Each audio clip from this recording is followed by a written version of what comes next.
मेरी मंगनी भाई के ससुराल में हुई थी। ईशा के वालिदैन की शर्त थी कि अपनी बेटी का रिश्ता दोगे तब हम अपनी लड़की का रिश्ता देंगे। मेरा एक ही भाई था जो वालिदैन को बेहद प्यारा था। उसकी खुशी के लिए वो सब कुछ कर सकते थे। दरअसल नोमी को अपनी दूर की कजन ईशा से मोहब्बत हो गई थी। ईशा और नोमी भाई एक ही कॉलेज में पढ़ते थे। शुरू में रिश्तेदारी की वजह से सलाम दुआ रही, फिर ये सलाम दुआ मोहब्बत में बदल गई। वो एक दूसरे पर मर मिटे। अम्मी अबू रिश्ता लेने गए तो ईशा के वालिदैन ने शर्त रख दी कि हमारे लड़के इबाद के लिए आपको मनाहिल का रिश्ता लेना होगा। जब मैंने ये सुना तो दिल बैठ गया, क्योंकि बदले की शादियों में अमूमन ऐसा होता है कि एक का घर ना बसे तो दूसरे का भी उजड़ जाता है। और भाई तो थे ही तंग मिजाज। बहरहाल वालिदैन को नोमी भाई की खुशी अजीज थी, लिहाजा उन्होंने शर्त मान ली। यूं मेरी मंगनी इबाद से हो गई। अपनी मंगनी के बाद मैं ईशा का बहुत ज्यादा ख्याल रखने लगी, क्योंकि वह मेरी भाभी बन चुकी थी। उनका हर काम खुशी से करती, ताकि बाद का पतंगा ना बने कि मेरा मुस्तकबिल दांव पर लग जाए। अम्मी को भी समझाती थी कि बहू को खुश रखा करें, क्योंकि मेरा मुस्तकबिल उनके घराने से वाबस्ता हो गया है। अम्मी इस बात को समझती थी, लेकिन नोमी भाई ने दूरंदेशी से काम ना लिया। वो अब जरा जरा सी बात पर ईशा से उलझ जाते। शायद शादी से कबल इश्क ने उनकी आंखों पर जो पट्टी बांध दी थी वो अब उतर चुकी थी। उन्हें बीवी में सो ऐब नजर आने लगे। मसलन भाई बहुत सुबह बेदार होने के आदी थे, क्योंकि ऑफिस वक्त पर पहुंचना होता था और उनका ऑफिस घर से बहुत दूर था। जबकि ईशा भाभी 10-11 बजे सोकर उठती थी। भाईजान को उनकी ये आदत खिलने लगी। भाभी को खाना पकाने में दिलचस्पी ना थी। उन्हें तो अंडा उबालना और चाय बनाना भी नहीं आता था। जबकि नोमी बहुत खुश खुराक और मजेदार खानों के शौकीन थे। वालदा कोशिश करती कि बहू और बेटे में ऐसी बातों पर झगड़े ना हो, मगर नोमी काफी तंग मिजाज हो गए थे। माँ को हमा वक्त घरेलू कामकाज में डूबा देखते तो चाहते थे कि ईशा भी उनकी माँ का हाथ बटाए और उनके आराम का ख्याल रखे। ताहम फी जमाना अक्सर वो ऐसी नहीं होती। वो ससुराल आते ही पाँव पिसार कर बिस्तर पर पड़ जाती हैं और चाहती हैं कि तीनों वक्त का खाना भी उनके हाथ में दिया जाए। इन दिनों मैं बीए के फाइनल ईयर में थी और सालाना इम्तिहान के बाद इबाद से शादी होना करार पाई थी। एक साल के अरसे में जाने क्या से क्या होने वाला था, क्योंकि नोमी भाई की शादी के 2 माह बाद ही जब मियाँ बीवी बेमामूली बातों पर चिख चिख रहने लगी तो नतीजा ये निकला कि 2 बार भाभी रूठ कर मेके चली गईं। अम्मी अब्बू बड़ी मुश्किल से उन्हें मना कर लाए। इस अमर में सबसे नाजुक मसला ये था कि मेरी मंगनी इबाद से खटाई में पड़ गई, जबकि इबाद ने मुझे देखते ही पसंद कर लिया था और इन्हीं के इसरार पर ये वट्टे सट्टे का रिश्ता हुआ था। ईशा भाभी ने अपने घर वालों को हमसे बदजन करना शुरू किया तो उनकी वालदा ने मेरी और इबाद की मंगनी तोड़ने का अंदिया दे दिया, जिस पर मेरे मंगेतर परेशान होकर मुझसे मिलने कॉलेज आ गए। इबाद ने कहा कि मैं अपनी बहन का मिजाज जानता हूँ, वो बड़ी चिड़चिड़ी और फसादन लड़की है। हमारी मंगनी खत्म कराकर दम लेगी। तुम खुदा के लिए ईशा की किसी बात को दिल पर मत लेना और मुझसे नाता खत्म मत करना। आंटी बेटी और दामाद के झगड़ों से घबरा गईं और अम्मी जान से कहा कि अभी से आप लोगों का ये हाल है तो आगे क्या होगा। ईशा को आपके घर की बहू बनाकर पछता रही हूँ। अब मैं नाहिल को नहीं लूंगी, आप इस मंगनी को खत्म समझे। ये बात औरों के नजदीक अहम ना सही, मेरे नजदीक बेहद अहम थी। मंगनी टूट जाने के खौफ से मैंने अपने मंगेतर से मिलने गई। इन्हीं दिनों हमारी चाहत बढ़ी और फिर ये चाहत अजाब बन गई। मैं और इबाद किसी तौर एक दूसरे से अलग होना नहीं चाहते थे, जबकि हमें जाने किस नाकर्दा गुनाह की सजा में एक होने से ही कब्ल अलग कर दिया गया। जब हमारे बुजुर्गों ने बाकायदा हमारी मंगनी खत्म करने का ऐलान किया तो हमारे दिलों पर क़यामत बीत गई। इबाद ने कहा कि हिम्मत करो, अपनी वालदा को साफ साफ बता दो, अगर उन्होंने हमको जुदा किया तो हम कोर्ट मैरिज कर लेंगे। उसके उकसाने पर मैंने शर्म और हया को बलाए ताक रखते हुए अपनी माँ के सामने जुबान खोली और उन्हें बता दिया कि आप मेरी शादी मेरे मंगेतर से करेंगी। ऐसा ना किया तो मैं बाद से सिविल मैरिज कर लूंगी। ये बात नोमी भाई और अब्बू को भी बता दीजिए, क्योंकि जब मैं उस रिश्ते पर राजी ना थी, आप लोगों ने अपने बेटे की खुशी की खातिर जबरदस्ती की, और अब जबकि मंगनी हो गई तो उसे तोड़ दिया जाए। आखिर क्यों? आपने मुझे खिलौना जान लिया है। वालदा ने समझाया, बेटी मंगनी हमने नहीं तोड़ी, ये बात के वालदैन ने तोड़ी है। अपने वालदैन की मजबूरी को उनका दोष तस्वर करते हुए मैं ज्यादा दीदा दिलेरी के साथ इबाद से मिलने गई और ये नहीं सोचा कि कसूर मेरे वालदैन का नहीं है। मैं आकबत अंदेश कॉलेज के बाद रोज उसके साथ गाड़ी में घूमने लगी। वो भी कस्में खाकर कहता, मनाहिल तुम मेरी हो, अब घर वालों को मनाना मेरा काम है, नहीं मानेंगे तो फिर भी हम शादी कर लेंगे। तुम्हारे भाई और मेरी बहन की हमाकतों की सजा हमें क्यों मिले। बुजुर्गों ने हमारी मंगनी की थी, हमने खुद को तो इसमें बंधन में नहीं बांधा था। 1 साल तक मैं अपने मंगेतर से मिलती रही, लेकिन जब सालाना इम्तिहान के बाद कॉलेज जाना मौकूफ हुआ तो घर से बाहर निकलने पर पाबंदी लग गई। अब मेरा इबाद से मिलना मुहाल हुआ। यह हकीकत है कि जितनी पाबंदी हो, इंसान इतना ही ज्यादा मुस्तरब और बेचैन होता है और बगावत के जज्बात भड़कते हैं। हम दोनों का भी यही हाल हुआ।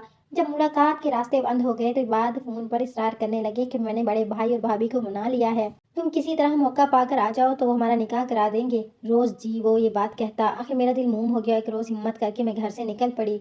इबाद ने हदायत की थी कि पहले मेरे दोस्त के घर आना, फिर मैं तुमको खुद अपने बड़े भाई के घर ले जाऊंगा। उनके बड़े भाई समीर वालदैन से अलग रहते थे, क्योंकि उनकी बीवी की सास से नहीं बनती थी।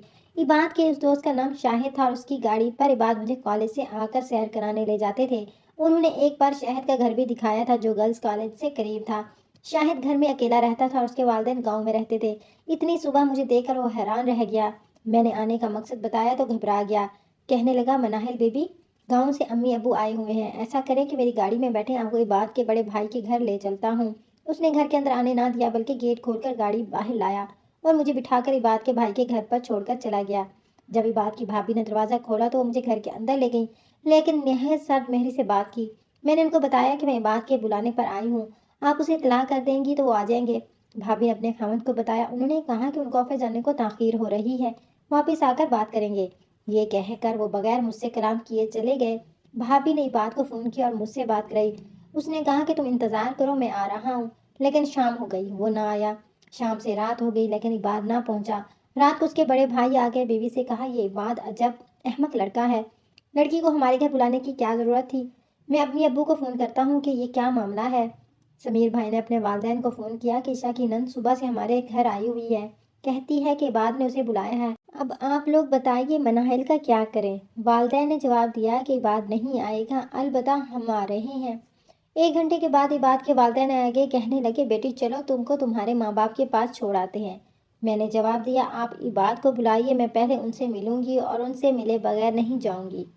جب انہوں نے دیکھا کہ میں کسی صورت واپس جانے کو راضی نہیں تو انہوں نے میرے والدین کو فون کر دیا کہ آپ کی بچی اپنی مرضی سے ہمارے گھر آئی ہے، آپ لوگ آ کر اسے لے جائیے۔ یہ سن کر میں خوفزدہ ہو گئی۔ ظاہر ہے میں اپنے والدین کی سبکی کرائی تھی، اب وہ مجھے بخشنے والے نہیں تھے، جبکہ والدہ نے منع کیا تھا کہ وہاں نہیں جانا، وہ ہمارے سمدھی ہم ساری عمر تانے دے کر ہمارے کلیجے چھلنی کر ڈالیں گے۔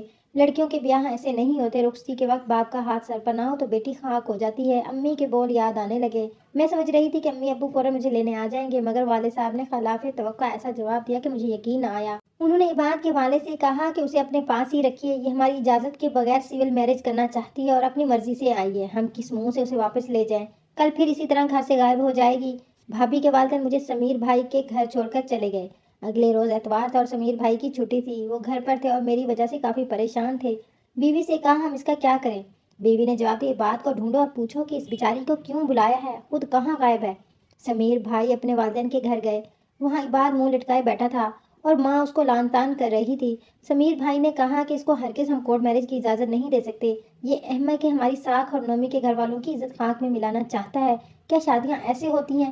امی، منگنی آپ لوگوں نے اپنی مرضی سے کی تھی، اس وقت کیوں نہ سوچا تھا آپ اپنی اور ان بیچاروں کی عزت بھی آپ لوگوں نے داؤ پر لگا رکھی ہے۔ بہت ماں کو سمجھایا، ناکام ہو گئے۔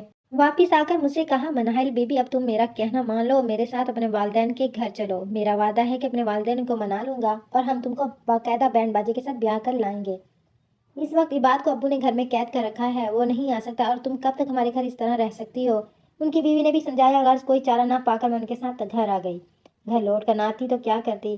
سمیر بھائی اور بھابھی نے امی ابو کو بھی کافی سمجھایا کہ اس کے ساتھ سختی نہ کرنا اور کچھ مت کہنا۔ میں نے ذمہ لیا ہے اور جو وعدہ کیا ہے وہ پورا کروں گا، بس ذرا سی مہلت چاہیے۔ والدین کی آنکھیں جھکی ہوئی تھی، کیا کہتے؟ مجھے قبول کیا اور ماں باپ کے ہونے کا بھرم رکھا۔ اس دن کے بعد ماں باپ دونوں نے نفرت سے منہ پھیر لیا۔ ماں تو بددعائیں بھی دیتی کہ پیدا ہوتے ہی مر جاتی تو اچھا تھا، ہم کو بے عزت کرایا۔ والدین کے ہوتے خودسری کرنے والی بیٹیوں کا یہی انجام ہوتا ہے کہ دنیا ان کو قبول نہیں کرتی اور آخرت میں بھی نافرمان اولاد کی خواری لکھی جاتی ہے۔ اپنا کیا تھا، کسی سے کیا فریاد کرتی؟ خاموشی سے ہر ایک کی باتیں سنتی تھی۔ مجھے ہر دم اداس دیکھ کر اب نومی بھائی کو بھی احساس ہوتا کہ یہ انہی کا کیا دھرا ہے۔ وہ بیوی کو خوش رکھتے تو کیوں میری منگنی ٹوٹتی؟ خدا جانے کیوں کر محلے والوں کو علم ہو گیا کہ میں اپنے منگیتر سے کورٹ میرج کرنے گھر سے گئی تھی، لیکن اس کے والدین نے منہ نہ لگایا، تبھی واپس آ گئی۔ یہ بات اور میرے حق میں ظاہر قاتل ثابت ہو گئی۔ ہماری طرف انگلیاں اٹھنے لگی، مگر عشاء بھابھی کو کسی بات کا احساس نہ تھا۔ ایک روز پڑوس میں شادی تھی، امی کے منع کرنے کے باوجود وہ وہاں چلی گئی۔ محلے بھر کی خواتین آئی ہوئی تھی، انہوں نے بھابھی کو منہ نہ لگایا اور طرح طرح کی باتیں کرتی رہی۔ اس روز بھابھی کو احساس ہوا کہ سسرال کی عزت اپنی عزت ہوتی ہے، شوہر اس کے گھر والوں کی عزت سے ہی کسی عورت کی قدر و منزلت بنتی ہے۔ جب انہوں نے مجھے آوارہ اور بدچلن لڑکی کہا تو بھابھی ضبط نہ کر سکیں، وہ گھر آ گئی۔ آتے ہی مجھے گلے لگایا اور رونے لگی، کہا، مناہل مجھے معاف کر دو، تم میری چھوٹی بہن جیسی ہو۔ آج لوگوں کے منہ سے گھٹیا القاب سن کر میرا خون کھول رہا تھا۔ میں تمہاری اور عباد کی خوشیوں کو تباہ کرنے کی ذمہ دار ہوں۔ میں اگر امی ابو سے تمہاری اور تمہارے والدہ کی جھوٹی شکایتیں نہ کرتی تو تمہاری منگنی بات سے نہ ٹوٹتی۔ اب میں ہی غلط فہمیوں کو دور کروں گی، تم ضرور میری بھابھی بنو گی۔ ان کی باتیں سن کر میری آنکھوں میں آنسو بھر آئے۔ میں نے ہمیشہ عشاء بھابھی کا خیال رکھا تھا، ان کی عزت کی تھی اور بھاگ بھاگ کر ان کے کام کرتی تھی۔ کبھی انہیں دکھ نہیں دیا تھا، ہمیشہ آرام اور راحت تھی، جبکہ مجھے انہوں نے خوار کیا تھا۔ آج ان کو احساس ہوا تو نادم تھی۔ अगले रोज़ वो अपने मेके गई और तमाम अहवाल अपने वालिदैन को बताया। उनकी मिन्नत की कि टूटे हुए रिश्ते को फिर से जोड़ लें ताकि वो भी उम्र भर सुख और सुकून से जी सके। बेटी के कहने पर इबाद के वालिदैन राज़ी हो गए क्योंकि उन्हीं की वजह से वो बज़न हुए थे। यूं भाभी की अम्मी हमारे घर दोबारा रिश्ता जोड़ने आईं। उन्होंने अम्मी अब्बू से माफ़ी तलब की और एतराफ़ किया कि आप जैसे लोग कभी नहीं मिल सकते। हमने आपकी बेटी का रिश्ता देने से इनकार किया, तब भी आपने ईशा से हुस्न सलूक में कमी ना की। चाहते तो हमारी लड़की को बदले में तलाक भी दिलवा सकते थे। मेरी शादी बाद से हो गई मगर ये कोर्ट मैरिज नहीं थी। मैं अपने वालिदैन की दुआओं और बाकायदा बारात और बैंड बाजों से रुखसत होकर ससुराल आई। आज नोमी भाई और भाभी अपने घर खुश हैं और मैं और इबाद के साथ अपने घर में खुश और आबाद हूँ। मैंने सास ससुर की खिदमत और कदर और मंसलत में कोई कमी नहीं की। वो भी मुझे एक बेटी की तरह चाहते हैं और मेरी कदर करते हैं। कहते हैं अगर हम मनाहिल को बहू ना बनाते तो बड़ी गलती करते। अच्छी फितरत के लोग हर जगह कदर पाते हैं।